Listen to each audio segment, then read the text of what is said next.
ಅಲ್ಲಿ ಒಂದು ಒಂದು ವಿಚಾರ ಕೂಡ ಬರ್ತಾ ಇದೆ. ನಾವು ವಿಚಾರಣೆಯನ್ನು ಶುಕ್ರವಾರಕ್ಕೆ ಮುಂದೂಡಬಹುದಾ ಅಂತ ನ್ಯಾಯಮೂರ್ತಿಗಳು ಕೇಳುತ್ತಾ ಇದ್ದಾರೆ. ಅಲ್ಲಿ ರಾಜ್ಯಪಾಲರ ಆದೇಶದ ಬಗ್ಗೆ ಜಿಲ್ಲಾ ಕೋರ್ಟ್ ತೀರ್ಮಾನಿಸಲು ಸಾಧ್ಯವೇ ಅಂತ ಅಂದಾಗ ಇದೊಂದು ಸಾಂವಿಧಾನಿಕ ಸಮಸ್ಯೆ ಅಂತ ನ್ಯಾಯಮೂರ್ತಿಗಳು ಅದನ್ನ ವ್ಯಕ್ತಪಡಿಸ್ತಾ ಇದ್ದಾರೆ. ಅದರ ಮಧ್ಯದಲ್ಲಿ ವಿಚಾರಣೆಯನ್ನು ಶುಕ್ರವಾರಕ್ಕೆ ಮುಂದೂಡಬಹುದಾ ಅಂತ ಕೇಳ್ತಾ ಇದ್ದಾರೆ. ಕಾರಣ ಇಲ್ಲಿ ಗುರುವಾರಕ್ಕೆ ನಾನು ವಾದವನ್ನು ಮಂಡಿಸ್ತೀನಿ ಮುಂದೆ ಅಂತ ಹೇಳ್ತಾ ಇದ್ರು ಸಾಲಿಸಿಟರ್ ಜನರಲ್. ಅದರ ಮಧ್ಯದಲ್ಲಿ ಶುಕ್ರವಾರಕ್ಕೆ ವಿಚಾರಣೆ ಮುಂದೂಡಿಕೆ ಆಗುತ್ತಾ ಏನು ಅಂತ ನೋಡಬೇಕಾಗಿದೆ. ಬಟ್ ನಾಳೆ ಜನಪ್ರತಿನಿಧಿಗಳ ನ್ಯಾಯಾಲಯದಲ್ಲಂತೂ ವಿಚಾರಣೆ ಇದೆ. ಅಲ್ಲಿ ಏನಾಗುತ್ತೆ ಅನ್ನುವಂಥದ್ದು ಬಹಳ ಕುತೂಹಲಕಾರಿಯಾಗಿದೆ. ಅದರ ಮಧ್ಯದಲ್ಲಿ ಏನಾದರೂ ಮಧ್ಯಂತರ ಆದೇಶವನ್ನು ನೀಡ್ತಾರಾ ಅಥವಾ ರಾಜ್ಯಪಾಲರ ಆದೇಶಕ್ಕೆ ತಡೆ ಏನಾದರೂ ಕೊಡ್ತಾರಾ ಮಧ್ಯಂತರವಾಗಿ ಅಂತ ಹೇಳಿ ಗೊತ್ತಿಲ್ಲ. ಈಗ ಎಲ್ಲವೂ ಕೂಡ ಕುತೂಹಲ ಇದೆ, ಎಲ್ಲರ ಚಿತ್ತ ಅಲ್ಲೇ ಇದೆ. ಸಿಎಂ ರಿಟ್ ಅರ್ಜಿಯ ವಿಚಾರಣೆಯನ್ನ ಮುಂದೂಡಿಕೆಯನ್ನ ಮಾಡಿದ್ದಾರೆ. ಸಿಎಂ ರಿಟ್ ಅರ್ಜಿಯ ವಿಚಾರಣೆ ಮುಂದೂಡಿಕೆ ಆಗಿದೆ. ಓಕೆ, ಯಾವಾಗ ವಿಚಾರಣೆ ಮುಂದೂಡಿಕೆ ಆಯಿತು? ಮುಖ್ಯಮಂತ್ರಿಗಳು ಸಲ್ಲಿಸಿರುವಂತಹ ರಿಟ್ ಅರ್ಜಿಯ ವಿಚಾರಣೆ ಮುಂದೂಡಿಕೆ ಆಗಿದೆ. ಬಟ್ ವಿಚಾರಣೆ ಆಗಸ್ಟ್ 29ಕ್ಕೆ ಮುಂದೂಡಿಕೆ ಆಗಿರೋದು. ಆಗಸ್ಟ್ 29ಕ್ಕೆ ಮುಂದೂಡಿಕೆಯಾಗಿದೆ. ವಿಚಾರಣೆ ಆಗಸ್ಟ್ 29ಕ್ಕೆ ಮುಂದೂಡಿಕೆ ಆಗಿದೆ. ಇದರ ಮಧ್ಯದಲ್ಲಿ ಏನಾದರೂ ತಡೆಯನ್ನ ನೀಡಿದ್ದಾರಾ ಅಥವಾ ಇಲ್ವಾ ಅನ್ನುವಂಥದ್ದು ಬಹಳ ಕುತೂಹಲ ಕೆರಳಿಸ್ತಾ ಇದೆ.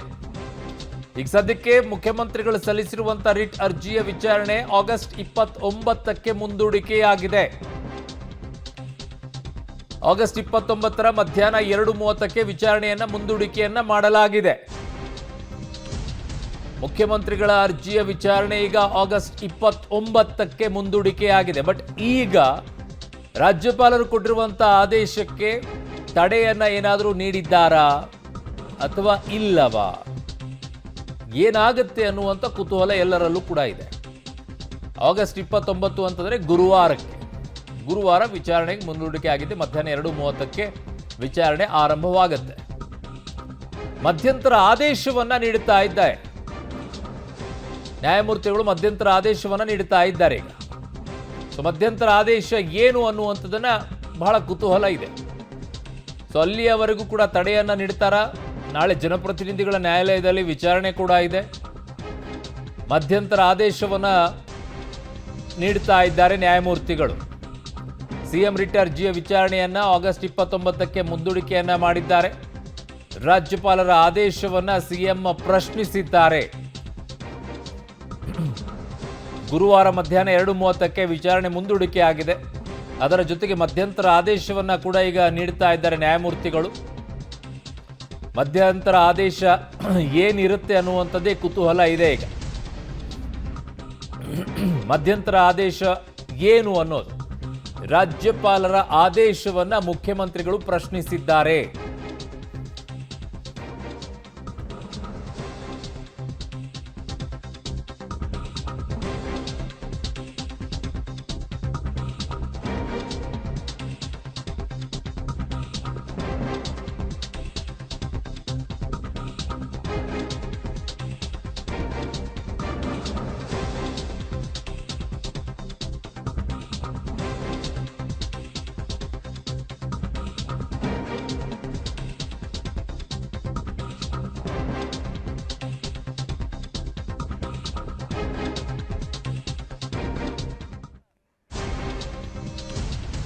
ಕೆಲವೊಂದು ಮಾಹಿತಿಯನ್ನ ಕೋರ್ಟ್ಗೆ ಮುಖ್ಯಮಂತ್ರಿಗಳು ಕೊಟ್ಟಿದ್ದಾರೆ. ಸೊ ಈಗ ಸಿಂಘ್ವಿ ಅವರೇ ಕೇಳಿದ್ರಂತೆ 29ಕ್ಕೆ ಕೊಡಿ ಅಂತ ಹೇಳಿ. ರಾಜ್ಯಪಾಲರ ಆದೇಶವನ್ನ ಸಿಎಂ ಪ್ರಶ್ನೆ ಮಾಡಿದ್ದಾರೆ. ಸೊ ಅರ್ಜಿಯನ್ನ ಸಿಎಂ ಸಲ್ಲಿಕೆಯನ್ನ ಮಾಡಿದ್ದಾರೆ ಅನ್ನುವಂಥದ್ದು ಸಿಂಘ್ವಿ ಅವರು ಹೇಳ್ತಾ ಇದ್ದಾರೆ. ಸೊ ಹಾಗಾಗಿ 29ಕ್ಕೆ ವಿಚಾರಣೆ. ಕಾರಣ ಅಭಿಷೇಕ್ ಮನು ಸಿಂಘ್ವಿ ಅವ್ರದ್ದು ಅಲ್ಲೂ ಕೂಡ ಬೇರೆ ಬೇರೆ ವಿಚಾರಣೆಗಳಿರುತ್ತೆ. ಸುಪ್ರೀಂ ಕೋರ್ಟ್ನಲ್ಲೂ ಕೂಡ ಅವರ ಸಮಯವನ್ನು ಕೂಡ ನೋಡ್ಕೊಳ್ಬೇಕು. ಅದಕ್ಕೆ ತಕ್ಕಂಗೆ ಇಲ್ಲೂ ಕೂಡ ಇರಬೇಕು. ನನ್ನ ಸಹೋದ್ಯೋಗಿ ನರಸಿಂಹಮೂರ್ತಿ ಇದ್ದಾರೆ. ನರಸಿಂಹಮೂರ್ತಿ, ಈಗ ಮಧ್ಯಂತರ ಆದೇಶವನ್ನ ಕೋರ್ಟ್ ನೀಡುತ್ತಾ ಇದೆ, ಇನ್ನೂ ಕೂಡ ಪೂರ್ಣ ಪ್ರಮಾಣದಲ್ಲಿ ಬರಬೇಕು ಅದೇನು ಅಂತ ಹೇಳಿ. ಸದ್ಯಕ್ಕೆ ಈಗ ಏನೆಲ್ಲ ಅಪ್ಡೇಟ್ಸ್ಗಳು ಬರ್ತಾ ಇದೆ ನರಸಿಂಹಮೂರ್ತಿ? ಅರುಣ್, ಇದೀಗ ಮಾನ್ಯ ನ್ಯಾಯಾಧೀಶರು ಹೈಕೋರ್ಟ್ನ ಜನಪ್ರತಿನಿಧಿಗಳ ಪೀಠದ ಮಾನ್ಯ ನ್ಯಾಯಾಧೀಶರಾದಂತಹ ನಾಗಪ್ರಸನ್ನ ಅವರು ಇದೀಗ ಮಧ್ಯಂತರ ಆದೇಶವನ್ನ ಬರೆಸ್ತಾ ಇದ್ದಾರೆ. ಅದಕ್ಕೂ ಮೊದಲು ಈ ಒಂದು ಸಿಎಂ ಸಲ್ಲಿಸಿದ್ದಂತಹ ರಿಟ್ ಅರ್ಜಿ ಏನಿದೆ ಅದು ಆಗಸ್ಟ್ 29ನೇ ತಾರೀಕು ಮಧ್ಯಾಹ್ನ 2:30ಕ್ಕೆ ಮುಂದೂಡಿಕೆಯನ್ನ ಮಾಡಿದ್ದಾರೆ. ಪ್ರಕರಣದಲ್ಲಿ ಇವತ್ತು ಮಧ್ಯಂತರ ಆದೇಶವನ್ನು ಕೊಡಬೇಕು ಅನ್ನೋ ನಿಟ್ಟಿನಲ್ಲಿ ಸಿಎಂ ಪರ ವಕೀಲರು ಹಿರಿಯ ವಕೀಲರು ಸುಪ್ರೀಂ ಕೋರ್ಟ್ನ ಹಿರಿಯ ವಕೀಲರಾದಂತಹ ಅಭಿಷೇಕ್ ಮನು ಸಿಂಘವಿ ಅವರು ಮನವಿಯನ್ನ ಮಾಡಿಕೊಂಡಿದ್ರು. ಇದಕ್ಕೆ ಒಂದಷ್ಟು ಆಕ್ಷೇಪಗಳನ್ನು ಎತ್ತಿದ್ರು ದೂರುದಾರರ ಪರ ವಕೀಲರು. ಅದು ಪ್ರಭುಲಿಂಗ ಕೆ ನಾವಡಗಿ ಅವರು ಇರ್ಬೋದು, ಅದರ ಜೊತೆಗೆ ಲಕ್ಷ್ಮಿ ಅವರು ಇರ್ಬೋದು. ವಿಚಾರಣಾ ನ್ಯಾಯಾಲಯದಲ್ಲಿ ತೀರ್ಪಿದೆ. ವಿಚಾರಣಾ ನ್ಯಾಯಾಲಯ ರಾಜ್ಯಪಾಲರ ಆದೇಶವನ್ನ ತೀರ್ಮಾನಿಸಲಿ ಅನ್ನೋ ನಿಟ್ಟಿನಲ್ಲಿ ಇವರಿಬ್ಬರು ಕೂಡ ಅಭಿಪ್ರಾಯವನ್ನ ಸಹ ವ್ಯಕ್ತಪಡಿಸಿದ್ರು. ವಿಚಾರಣಾ ನ್ಯಾಯಾಲಯದ ಆದೇಶಕ್ಕೆ ಹೈಕೋರ್ಟ್ ಅಡ್ಡಿ ಬರೋದಿಲ್ಲ ಅನ್ನೋ ನಿಟ್ಟಿನಲ್ಲಿ ಹೈಕೋರ್ಟ್ನ ನ್ಯಾಯಮೂರ್ತಿಗಳು ಕೂಡ ಅಭಿಪ್ರಾಯವನ್ನ ವ್ಯಕ್ತಪಡಿಸಿದ್ರು. ಯಾವಾಗ ಈ ರೀತಿಯಾಗಿ ಒಂದಷ್ಟು ಪ್ರಭುಲಿಂಗ ನಾವಡಗಿಯವರು ಕೂಡ ಪ್ರಕರಣದಲ್ಲಿ ಸ್ವಲ್ಪ ಮಟ್ಟಿನ ಪ್ರತಿವಾದವನ್ನು ಕೂಡ ಆಲಿಸಿದ್ರು. ರಾಜ್ಯಪಾಲರ ಒಂದು ತೀರ್ಮಾನವನ್ನ ತಡೆ ಕೊಡೋದಕ್ಕೆ ಬರೋದಿಲ್ಲ. ಹೀಗೆ ತಡೆ ಕೊಟ್ಟಂತಹ ಸಂದರ್ಭದಲ್ಲಿ ಹಿಂದೆ ವಿಭಾಗೀಯ ಪೀಠ ಅದನ್ನ ರದ್ದು ಮಾಡಿತ್ತು ಅನ್ನೋ ಗಮನವನ್ನ ಸೆಳೆಯುವ ಕೆಲಸವನ್ನ ಕೂಡ ನ್ಯಾಯಮೂರ್ತಿಗಳಿಗೆ ಪ್ರಭುಲಿಂಗ ನಾವಡಗಿಯವರು ಕೂಡ ಮಾಡಿದ್ರು. ಹೀಗಾಗಿ ಇದೀಗ ಒಂದು ಹಂತದಲ್ಲಿ ಇದೀಗ ಈ ಅರ್ಜಿ ಏನಿದೆ ಅದು ಮುಂದೋಗಿದೆ.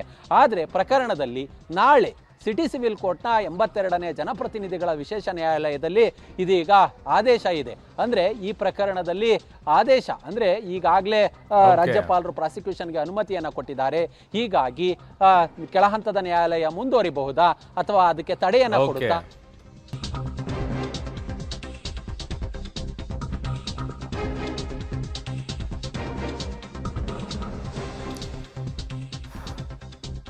ಸಿಎಂ ರಿಟ್ ಅರ್ಜಿಯ ಬಗ್ಗೆ ಮಧ್ಯಂತರ ಆದೇಶವನ್ನ ಕೋರ್ಟ್ ನೀಡ್ತಾ ಇದೆ. ಸಿಂಘವಿ ಕೆಲವೊಂದು ಪ್ರಬಲ ವಾದವನ್ನ ಮಂಡಿಸಿದ್ದಾರೆ ಅನ್ನುವಂಥ ಅಂಶವನ್ನ ಅಲ್ಲಿ ಪ್ರಸ್ತಾಪ ಮಾಡ್ತಾ ಇದ್ದಾರೆ.